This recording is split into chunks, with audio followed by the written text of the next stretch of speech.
Hello दोस्तों, नमस्ते प्रणाम। मैं घूंघट वाली 960 अपने यूट्यूब चैनल में आप सभी का स्वागत करती हूं। तो दोस्तों, मैं सुनाने जा रही बहुत ही प्यारा सा कहरवा भजन।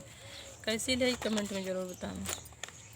भोरे उठ बाबा मधेपुर जाय, राजा दशरथ के दरबार। भोरे उठ बाबा मधेपुर जाय, राजा दशरथ के दरबार। चारों भैयन में जवन बड़े सुंदर, अरे बाबा नहीं के तिलक चढ़ाया। बियहर रघुनंदन से, अरे बाबा नहीं के तिलक चढ़ाया। बियहर रघुनंदन से। छोटे देख जिनी भभरा बाबा, सब वीरन में वीर।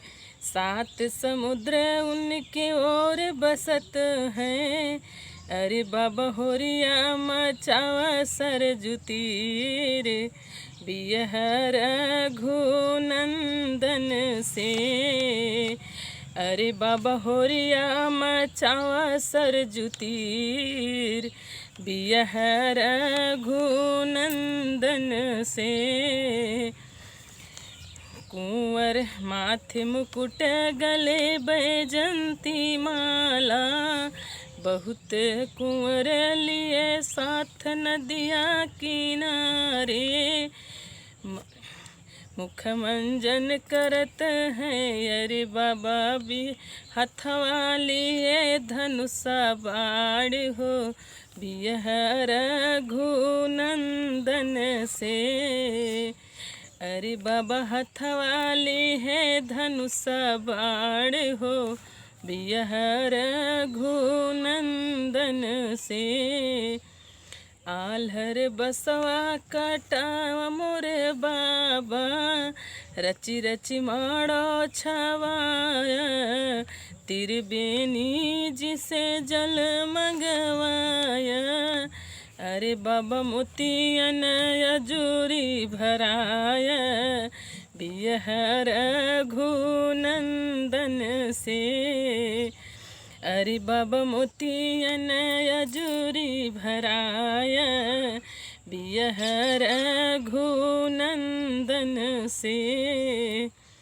पहली भंवरिया की घूमत बाबा, दूसरी भंवरिया तोहार। अरे बाबा देहला पराया पूत हाथ। बियहर रघुनंदन से, अरे बाबा दिहला पराया पूत हाथ। बियहर रघुनंदन से। आव मोर सखिया मिला भरी छतिया, आव मोर सखिया मिला भरी छतिया। इहो मिलन के आस छुटल जाला, तुलसीपुर नैहर से। अरे बाबा जान है ससुरा देश, बियहर रघुनंदन से। अरे बाबा जाना है ससुरा देश, बियहर रघुनंदन से। भोर उठ बाबा मधेपुर जाया, राजा दशरथ के दरबार। चारों भैयन में जवन बड़े सुंदर, अरे बाबा उन्हीं के तिलक चढ़ाया। बियहर रघुनंदन से, अरे बाबा उन्हीं के तिलक चढ़ाया। बियहर रघुनंदन से। तो दोस्तों, ये था मेरा छोटा सा कहरवा भजन गीत। कैसी लगी कमेंट